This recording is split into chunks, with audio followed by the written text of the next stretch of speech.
시카고 팡세입니다. 오늘 성경 말씀은 요한복음 13장 30절에 있는 유다가 그 조각을 받고 나가니 곧 밤이르라 이런 말씀 하나 하고 13장 36절에 주여 어디로 가시나이까 이 두 절을 묵상하고자 합니다. 저는 고등학교 2학년 때에 쿠바디스 도민의 주여 어디로 가시나이까 영화를 보았습니다. 당시 열심으로 교회 생활하고 신앙생활 하던 나에게는 참 큰 울림이었습니다. 쿠바디스 도민의 라틴어로 주여 어디로 가시나이까 그런 의미라 그러죠. 그 이후에 그때 나온 배우 로버트 테일러라든지 데브라카 참 하나의 로망이 되기도 했죠. 1895년에 폴란드 사람 생키비치가 쓴 글입니다. 그래서 1905년에 노벨 문학상도 받았습니다. 1951년에 이 영화를 만들었다 그럽니다. 그것을 우리가 봤지요. 그것은 내용은 로마 시대 때입니다. 네로 황제 때에 크리스찬들이 많은 핍박을 받았습니다. 그래서 죽고 사자굴에 들어가서 죽고 십자가 지고 많은 핍박을 받은 그 이야기입니다. 그러나 사실은 말이죠. 그 당시만 하더라도 폴란드 이 작가의 나라 조국이 되는 폴란드가 제정 러시아에 속국으로 있었습니다. 그러니까 얼마나 많은 고난을 받았습니다. 그러니까 말하자면 폴란드 자기의 조국에 대한 그 아픔을 소수화시킨 것이죠. 영화에는 로마 황제 핍박을 피해서 로마를 탈출합니다.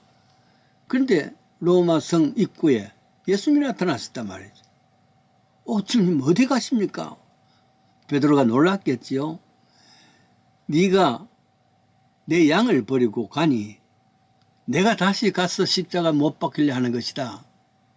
그때 베드로가 회개를 하고 다시 가겠습니다 하고 갑니다. 가서 십자가의 거꾸로 순교를 달려서 순교를 하지요. 이 영화가 24회 아카데미 18개의 참 작품상을 8개를 탔다 그러죠. 오늘 요한복음 13장 36절이 본문입니다. 어디로 가시나이까? 13장은 말이죠. 마가의 다락방에서 최후의 만찬을 하시고 그 다음에 12 제자들에게 일일이 발을 씻기는 세족식이 있었죠. 그때에 나타난 이야기입니다. 너희 중에 하나가 팔리라. 너희 중에 하나가 나를 배신하리라 그 말입니다.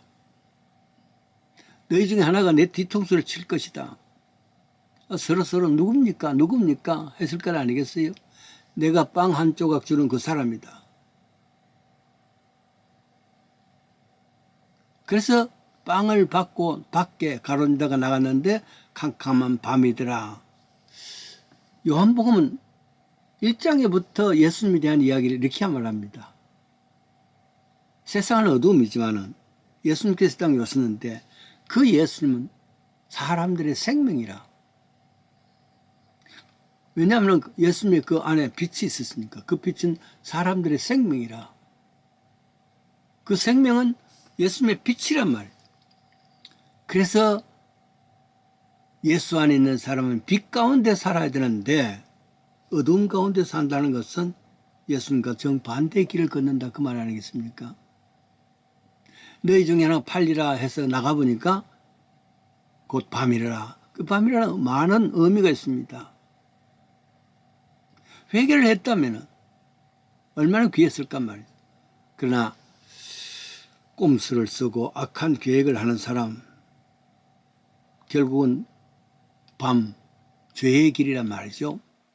참빛 곧 세상에 와서 각 사람에게 비치는 빛이 있으니 세상은 그런 말미암아 지음받았고 세상은 그런데도 그를 알지 못했다. 그러나 누구든지 그를 영접하는 자는 하나님의 자녀. 하나님 자녀는 빛 가운데 사는 사람이란 말이죠.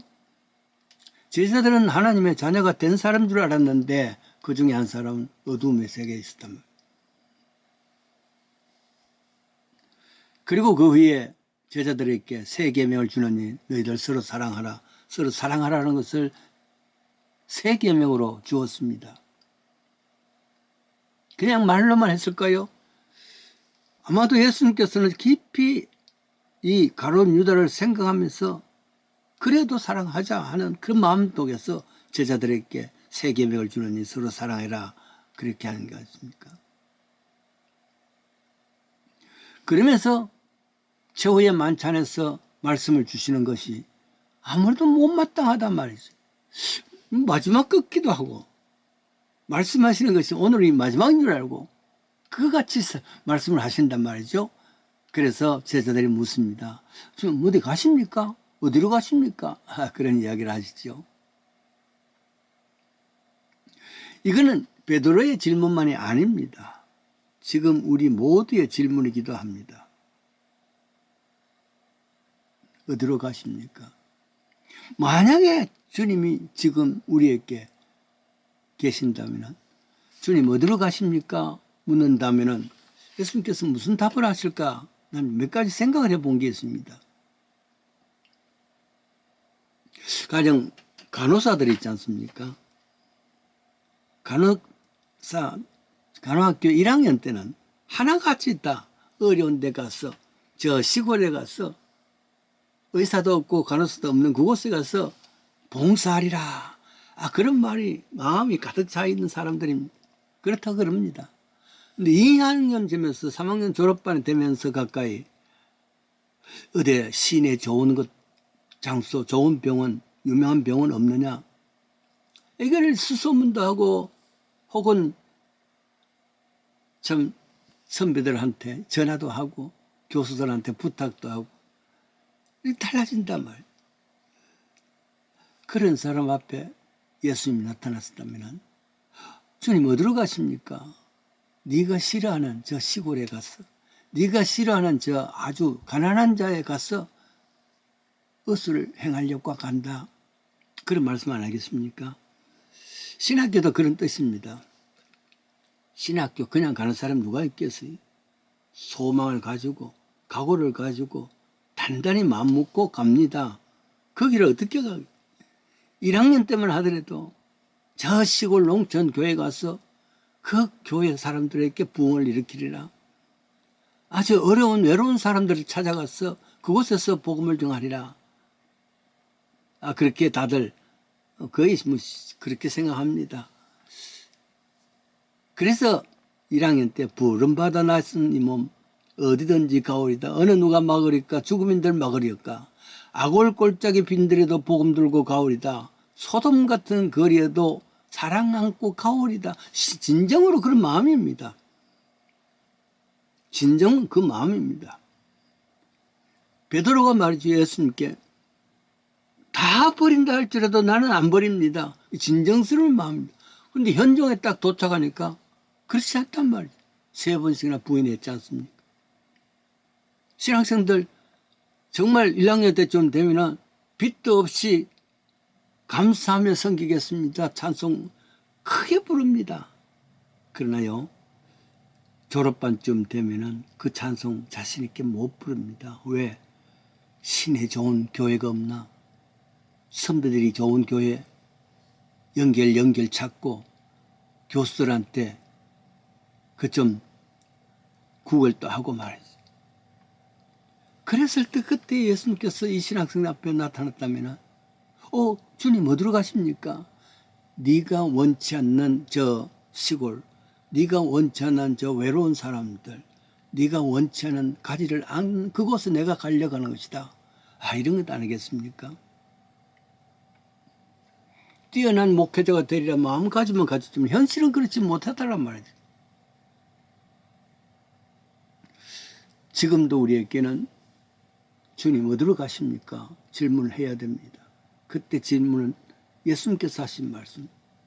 네가 싫어하고 네가 미워했던 그 사람에게 가는 것이다. 네가 판단하고 네가 미워해서 완전히 떠나보낸 그 사람, 그 영혼을 위해서 내가 가는 길이다. 그 말입니다. 그렇습니다. 주님께서 오늘 또 우리를 향해서